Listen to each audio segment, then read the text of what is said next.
It's not super common that you get to be a civilian and work on fighter planes, put guns in planes, build machine guns. I was like, that's super cool. How often are you going to get this opportunity?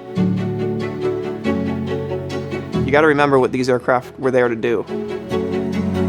They weren't there to fly a display at an air show. They were there to fight a war and win. That's an important part of the history we want to keep alive.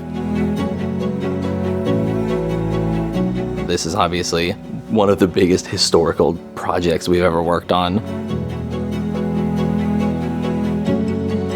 This is something that hasn't been done for 80 years at this point. A lot of our job is learning how to do stuff that hasn't been done in a long time.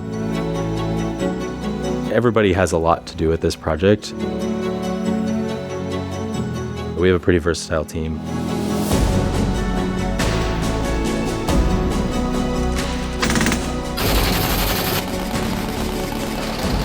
Firing these guns from the airplane is one of the most awe-inspiring things that I think I've ever seen.